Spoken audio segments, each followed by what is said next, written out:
ये नहीं कह रहा है कि ईरान के जबड़े से मोदी जी 22 जहाज छीन करके लेके आ गए। ये कौन लोग हैं जो नहीं कह रहे हैं कि हम लाहौर में घुस गए हैं? ये लोग कौन हैं जो ये फेसबुक पेज जो है हमारा भारत में बैन हुआ? आपको क्या लगता है इससे पहले दिक्कत नहीं हो रही थी? लगातार स्ट्राइक्स आ रहे हैं। हमारा चैनल शैडो बैन कर दिया गया है और एक ही प्लेटफॉर्म नहीं, लगभग सारे पे। मुझे वीडियो में मत बांधो नरेंद्र मोदी जी। मैं सिर्फ और सिर्फ आज यही कहना चाहूंगा कि मनुस्मृति के खिलाफ डॉक्टर बाबा साहब अम्बेडकर के सोचिए आप कितने डरे हुए हैं। आप किस से डर रहे हैं? एक बच्ची से डर रहे हैं, एक क्रिएटर से डर रहे हैं। 3 दिन के अकाउंट को आप सस्पेंड कर रहे हैं बिना किसी रीजन के। आपके पास कोई एक ठोस सबूत नहीं है। आप ये चेतावनी नहीं दे रहे हैं कि आप इस वीडियो को हटा लो, आप इस पोस्ट को हटा लो, हमें इससे दिक्कत है। आप सीधे अकाउंट ही सस्पेंड कर दे रहे हैं। सही सवाल है जो आप पूछते हैं, जिन लोगों तक आप पहुंचते हैं, वरना सवाल पूछने वाले दूसरे तबके के भी लोग हैं जो आजकल ये भी पूछते हैं पानी नहीं मिला। में ही अपराधी बनाया जा रहा है। अगर अपराध होता तो अपराधी संसद में ना होते, अपराधी जाके मंदिरों में वीआईपी दर्शन नहीं कर रहे होते। लेकिन अपराध ये है कि हम पत्रकारिता कर रहे हैं। हमने क्योंकि ये नहीं कहा कि हाँ हम लाहौर में घुस गए हैं, हमने कहा कि जनता को नुकसान हो रहा है, जनता के बारे में सोचिए, जनता परेशान हो रही है। क्योंकि हमने ये नहीं कहा कि हम जो है सबसे ज़्यादा मजबूत हैं, हमने बताया कि हमें दिक्कतें हो रही हैं। हमने ये नहीं कहा कि भाई गैस की कोई दिक्कत नहीं, अफवाह है। हम ग्राउंड पे गए और हमने ग्राउंड से दिखाया कि अफवाह उन्हीं को लग रहा है जो स्टूडियोज में बैठे हुए हैं, जो कि जनता के बीच में नहीं जाते हैं, जो करोड़ों के मंचों पे बैठ करके कहते हैं कि कोई दिक्कत नहीं है, सब अफवाह है। जनता की तकलीफें अफवाह है क्या? सीधा सा सवाल ये मेरा सरकार से है कि जनता की परेशानियां आपको क्यों नहीं नजर आती हैं? जब चुनाव आते हैं तब लंबे चौड़े दावे किए जाते हैं, चुनाव बीतते ही फिर क्या होता है? कुछ नहीं होता है। आज एक बार फिर से पलायन की स्थिति हो गई है। अगर अफवाह है परेशानियां लोगों की, तो फिर पलायन की स्थिति क्यों बनी है? कोई भी अपने घर से 10 कदम जा करके किसी भी एजेंसी पे चला जाए, किसी भी बस स्टेशन पे चला जाए, रेलवे स्टेशन पे चला जाए, उसे हकीकत नजर आ जाएगी। लेकिन ये लोग चाहते हैं कि ये हकीकत सामने ना आए। और मैं एक बार फिर से यही कहूंगी कि जब अपराध ना हो करके अपराध को एक्सपोज करना अपराध हो जाए, इसका मतलब है कि दिक्कत किसी अपराधी को ही हो रही है, कमान कहीं तो किसी गड़बड़ हाथ में है। वरना आप ये सोचिए कि बच्चों के सामने खेल दिखाने वाले बच्चों के अकाउंट से इतना कैसे डर जा रहे हैं कि 6-7 साल की बच्ची का अकाउंट बैन किया गया है भारत में। 6 साल की बच्ची का अकाउंट। ये कौन लोग हैं? ये इतना क्यों डर रहे हैं? क्योंकि एक साइकोलॉजी में नीरज सर हम लोग को एक चीज पढ़ाई जाती थी कि कैसे अथॉरिटी स्टैब्लिश होती है, कि बॉस अगर एक आदमी को डांटा तो वो अपनी घर पे आके बीवी को डांटेगा और वो आकर के बच्चे पे। तो यहाँ पे इंटरनेशनल प्रेशर्स भी दुनिया भर के हमारे ऊपर पड़ रहे हैं, सवाल उठ रहे हैं। तो फिर किसके ऊपर वो सारी चीजें निकाली जा रही हैं? जनता के ऊपर निकाली जा रही है। किसी को कोई फिक्र नहीं है। वो अथॉरिटी जो स्टैब्लिश करना है कि भाई कैसे कोई है जो ये नहीं कह रहा है कि ईरान के जबड़े से मोदी जी 22 जहाज छीन करके लेके आ गए। ये कौन लोग हैं जो नहीं कह रहे हैं कि हम लाहौर में घुस गए हैं? ये लोग कौन है जो ये नहीं मान रहे कि हाँ भाई नासा ने बोला है कि बेस्ट है? ये लोग ऐसे लोगों को टारगेट किया जा रहा है, बार बार लगातार किया जा रहा है। फेसबुक पेज जो है हमारा भारत में बैन हुआ। आपको क्या लगता है इससे पहले दिक्कत नहीं हो रही थी? लगातार स्ट्राइक्स आ रहे हैं। हमारा चैनल शैडो बैन कर दिया गया है और एक ही प्लेटफॉर्म नहीं, लगभग सारे पे मास रिपोर्टिंग एक तरफ से की जा रही है। आईटी ट्रोल्स महिलाओं के पीछे, खासतौर से महिला पत्रकारों के पीछे खुले में छोड़ दिए गए हैं। रेप थ्रेट्स दिए जाते हैं महिला पत्रकारों को। मेरे घर वालों तक के ये लोग नंबर, फोटोज कि तुम्हारा बाप ये है, तुम्हारा भाई ये लोग लेकर के आ जाते हैं। ये कौन लोग हैं? ये लोग आईटी एक्ट के तहत नहीं आते। वो लोग जो कि रेप थ्रेट देते हैं, जो कि जान से मारने की धमकी देते हैं, वो आईटी एक्ट के तहत नहीं आते हैं। लेकिन जो लोग ये कहते हैं कि जनता परेशान है सर कुछ कीजिए, उनको आईटी एक्ट में ला करके ये लोग और कहते हैं कि चलो इनका मुंह बंद करा दो। तो अभी तो यही चल रहा है हमारे साथ। लेकिन अगर इनको लग रहा है कि ये डर जाएंगे, तो डरना तो है नहीं, क्योंकि सरकारें आती जाती रहती हैं, जनता बनी रहती है, नेता आते जाते रहेंगे, पत्रकारिता बनी रहेगी, क्योंकि पत्रकारिता जिंदाबाद थी, है और रहेगी। वैसे ही पॉलिटिक्स जिंदाबाद था, जिंदाबाद है और जिंदाबाद रहेगा। बहुत शुक्रिया। और #सपोर्ट पॉलिटिक्स, #सपोर्ट जर्नलिज्म। खिलाफ डॉक्टर बाबा साहब अम्बेडकर के संविधान की लड़ाई लड़ रहा हूं। मेरा जुल्म यह है कि कहीं अगर दलित पिछड़ों पे जुल्म होता है तो मैं एक ट्वीट कर देता हूं, उसकी एफआईआर तो बेचारे की उस थाने में सुन ली जाती है। मेरा जुल्म यह है कि किसी मुसलमान के साथ अगर अत्याचार होता है तो साथियों में उनकी आवाज बनकर उभरता हूं और बोलता हूं यहाँ पर जितने साथी बैठे हैं, आदरणीय संजय सिंह जी, सांसद जी, तमाम जब ये भाषण देते हैं हम लोग इनकी आवाज़ और तमाम वीडियो वगैरह सब चीज़ें यहाँ वायरल करते हैं ताकि गरीब मजलूमों की आवाज़ ज़्यादा से ज़्यादा लोगों तक पहुँचे और उन्हें पता लगे कि आपका एक नेता, आपका एक व्यक्ति संसद के अंदर मौजूद है। आदरणीय शंभू जी बैठे हैं जो कि तमाम दलित पिछड़ों की आवाज़ उठाते हुए आज अपना एक प्लेटफॉर्म तैयार करा फेसबुक, उसको बैन कर दिया गया। पॉलिटिक्स तो नफरत के बाजार में एक तरीके से मैं कहूँ मोहब्बत फैला रहा था, कह रहा है कि नहीं नफरत नहीं फैलने देंगे।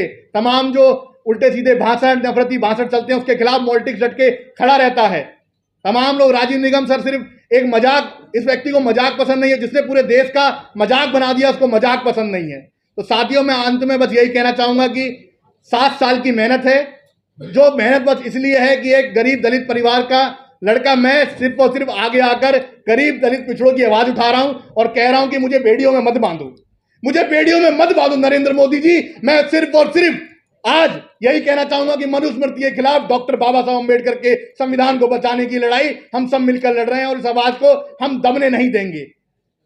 जुल्म के साये में लब खोलेगा कौन, अगर हम भी नहीं बोलेंगे तो सच बोलेगा कौन। या प्रेस है या मीडियम है या हमारी आवाज़ है, हमारी बोली है, और वही चीज़ सोचकर हम लोग पत्रकारिता में आए।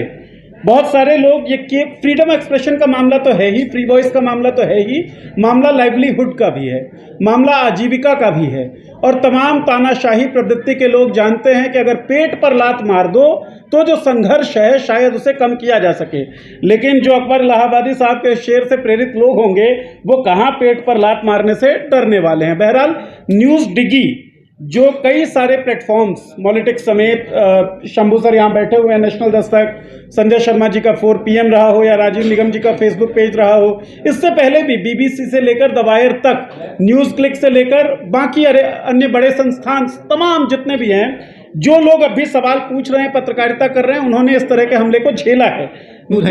क्योंकि ये बात, जैसा कि नीरज भाई ने शुरू में ही कहा कि ये बात किसी अकेले एक की नहीं है।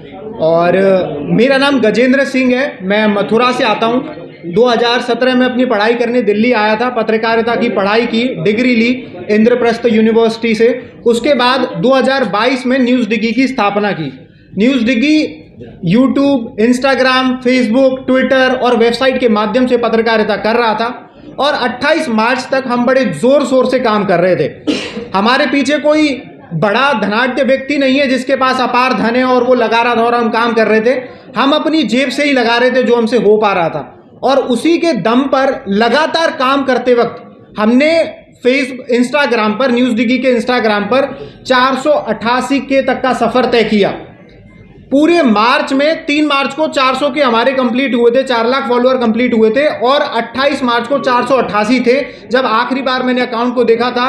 और 29 मार्च की सुबह जब हम वो मैसेज देखते हैं कि आपका अकाउंट सस्पेंड कर दिया गया है, बिना किसी नोटिफिकेशन के, बिना किसी मैसेज के, सर्कुलेशन के, आप सीधे अकाउंट को ध्वस्त कर देते हैं। मैं आप सबसे एक सवाल करना चाहता हूं, आज आप ये प्रेस कॉन्फ्रेंस कवर कर रहे हैं, आप जिस भी प्लेटफॉर्म पर, जिस भी सोशल मीडिया प्लेटफॉर्म पर ये वीडियो या ये प्रेस कॉन्फ्रेंस कवर करके डालेंगे, आप सोच के देखिए कल आप सुबह उठें और वो अकाउंट ध्वस्त हो जाए, उसे सस्पेंड कर दिया जाए। आप एक बार मन में वो विचार लाकर देखिए कि किस तरीके का आपका मनोभाव होगा। पूरे 4 साल 5 साल लगकर एक विद्यार्थी, एक छात्र, मेरी 25-26 साल उम्र है और न्यूज़ डिगी को हमने खड़ा किया। तमाम लोग मेहनत करते हैं और एक झटके में 4-5 साल की मेहनत को एक झटके में खत्म कर दिया जाता है, तोड़ दिया जाता है। तमाम लोग मुझे कहते थे नौकरी कर लो, ये कर लो, वो कर लो। नहीं, हमने कहा जी पत्रकारिता करेंगे, हम पीछे नहीं हटेंगे। मगर जैसा कि नीरज जी ने कहा कि पेट पर लात मार दोगे और सपनों पर लात मार दोगे तो व्यक्ति झुकेगा, मगर हम उन व्यक्तियों में से नहीं है जो झुक जाएं। आज संदेश साफ है इस प्रेस कॉन्फ्रेंस के जरिए कि आप कितने भी वार कर लीजिए, हम पीछे नहीं हटेंगे। बात इंस्टाग्राम, फेसबुक या ट्विटर की नहीं है, बात अपनी रखने की है। आप अभी कल ही इतने तमाम लोग हैं, एक भाई है रंजन यादव, उनका 300K का अकाउंट था, सस्पेंड कर दिया। 3 दिन बाद उन्होंने दोबारा मेहनत करी, एक और अकाउंट बनाया, उस पर 15,000 फॉलोअर पहुंचे, फिर उसे कल रात 1 अप्रैल की रात को सस्पेंड कर दिया। आप क्या करना चाहते हैं? एक कंटेंट क्रिएटर मेहनत कर रहा है, वो कंटेंट बना रहा है और आप सीधे अटैक कर रहे हैं। मतलब आप सोचिए आप कितने डरे हुए हैं। आप किस से डर रहे हैं? एक बच्ची से डर रहे हैं, एक क्रिएटर से डर रहे हैं। 3 दिन के अकाउंट को आप सस्पेंड कर दे रहे हैं बिना किसी रीजन के। आपके पास कोई एक ठोस सबूत नहीं है। आप ये चेतावनी नहीं दे रहे हैं कि आप इस वीडियो को हटा लो, आप इस पोस्ट को हटा लो, हमें इससे दिक्कत है। आप सीधे अकाउंट ही सस्पेंड कर दे रहे हैं। तो ये समय है भाइयों, ये सोचने का और ये जानने का कि आखिर कब तक हम ये सहने वाले हैं और क्यों सहने वाले हैं और ये हो क्यों रहा है हमारे साथ। मैं मॉलिटिक्स का बहुत ज़्यादा धन्यवाद करना चाहता हूं कि उन्होंने इस प्रेस कॉन्फ्रेंस को आयोजित किया। और आज अगर हम सब ने, आप जो सब रिकॉर्ड कर रहे हैं, मैं उन सबसे प्रार्थना करना चाहता हूं कि आप सोचिए, अगर आज आपने जाकर ये मीटिंग और ये वीडियो डाले और कल अकाउंट सस्पेंड हो गया, तब आप क्या करने वाले हैं। आप अपने आप से जरूर पूछिए, चाहे किसी को मत बताइए। यही मनोभाव मॉलिटिक्स, नेशनल दस्तक और राजीव निगम सर, न्यूज डिग्गी और उन तमाम क्रिएटर्स का है जिनके अकाउंट सस्पेंड कर दिए गए हैं। नमस्कार, जनता लाइव देख रहे हैं आप और मैं हूं आपके साथ पूजा। इन्हीं साधारण इंट्रोज के साथ हम अपनी वीडियो बनाते हैं। कोशिश हमेशा ये होती है जनता लाइव की कि उनकी आवाज़ बन सके जिनकी आवाज़ नहीं सुनी जाती। और ये आप हमारी वीडियोस को देखकर बहुत ही आसानी से समझ सकते हैं। बहुत सीधी सरल भाषा में मैं बात करती हूँ, नपीतुली भाषा में बात करती हूँ। कोशिश करती हूँ कि किसी चीज़ को लेकर विवाद ना हो, ये पूरी कोशिश होती है। क्योंकि जिस समय में हम काम कर रहे हैं, हमें पता है कि हमारे सरों पे तलवारें निरंतर लटकी हुई हैं और वो कभी भी चल सकती है। हमारे सर पे ये तलवार बिहार चुनाव से पहले चली थी और हमारा फेसबुक पेज जो है वो इंडिया में रिस्ट्रिक्ट कर दिया गया था। जो भी पॉलिटिक्स के साथ हुआ है, नेशनल दस्तक के साथ हुआ है, हमारे साथ ये काफ़ी पहले हो गया था, बिहार इलेक्शन से ठीक पहले। और हमें बिहार इलेक्शंस के लिए निकलना था। इसका असर उस वक्त ये हुआ कि हम तैयारी करके बैठे थे बिहार इलेक्शंस कवर करने की, और क्योंकि हमारा फेसबुक पेज 2 मिलियन सब्सक्राइबर से ज़्यादा का था, अचानक से उसे इंडिया में रिस्ट्रिक्ट कर दिया गया। और सीधी तौर पर आप समझ सकते हैं कि वो एक तरीके से आपके पेट पर लात पड़ती है। आप एक छोटी सी टीम है, कोशिश कर रहे हैं, तमाम मेहनत कर रहे हैं, और उसके बाद हम इसमें लग गए कि किस तरीके से हम उसे रिवाइव कर सके, कैसे रिस्ट्रिक्शन हटा सके। हमने तमाम कोशिशें की, छोटा सा वीडियो बनाया, जितने लोगों को जानते थे उन्हें हमने कांटेक्ट किया कि वो उस वक्त आवाज़ उठाए। और यहाँ इस वक्त बहुत ज़रूरी है मॉलिटिक्स का धन्यवाद करना, क्योंकि हमने उस वक्त कोशिश की ये आवाज़ उठाने की, पर उस वक्त शायद हम इकलौते चैनल थे जिससे रिस्ट्रिक्ट किया गया था, तो ये आवाज़ इतनी बड़ी नहीं हुई। आज जब लोगों के आपस में एक साथ ऐसी सिचुएशन आई है, और यहाँ शायद सरकार से गलती हो गई कि एक साथ ये 3-4 बड़े चैनल उन्होंने बैन करने पर उन्होंने किया, और उसके बाद ये आवाज़ उठकर आई। मुझे लगता है अगर अलग अलग हुआ होता कुछ समय के बाद, तो शायद आज भी हम यहाँ ऐसे नहीं बैठे होते। और इस गलती का आज ये फायदा है कि हम आपको नसीहत दे रही है। बिल्कुल नसीहत दे रही हूँ, क्योंकि ये चेतावनी है कि अगर आप कुछ कर रहे हैं तो उसमें भी कुछ ना कुछ गलतियां होगी, और उसका फायदा कहीं ना कहीं कुछ ना कुछ किसी ना किसी तरीके से किसी को मिलेगा। और आज जब हम यहाँ एक मंच पर बैठे हैं, अब यहाँ से बहुत कुछ हो सकता है, और ज़रूरी यह है कि अब जब हम मंच पर आ गए हैं तो इसका पूरा फ़ायदा उठाया जाए। और अब जो कुछ सरकार करने की कोशिश कर रही है, अभी तो कुछ भी नहीं हुआ है, अभी तो कोशिश की जा रही है। 15 दिन का नोटिस दिया गया है। 15 दिन के नोटिस के बाद जो असली रिस्ट्रिक्शंस आएंगे उस पर हमें फोकस करना है। ये जो कुछ हुआ है ये तो कोई बड़ी बात नहीं, हम दूसरा फेसबुक पेज बना लेते हैं, हमने भी बना लिया, हमने भी काम करना शुरू कर दिया, आप भी कर सकते हैं। लेकिन इसके बाद जो कुछ होने वाला है हमें उस पर फोकस करना है, और उसके लिए अभी ये लड़ाई महज शुरू हुई है। आज ये पहला प्रेस कॉन्फ्रेंस है, मैं ऐसा मान के चल रही हूँ। ऐसे हमें न जाने कितने प्रेस कॉन्फ्रेंस करने होंगे, और न जाने कितनी ज़्यादा मीटिंग्स और कितनी ज़्यादा ऐसी लड़ाइयाँ अभी लड़नी है।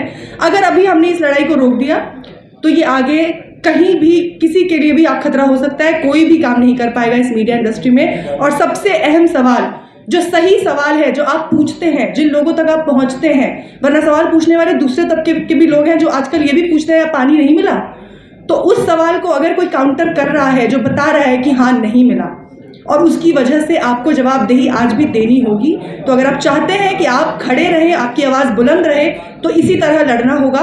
ये महज शुरुआत है, इस बात को गांठ बांध दीजिए।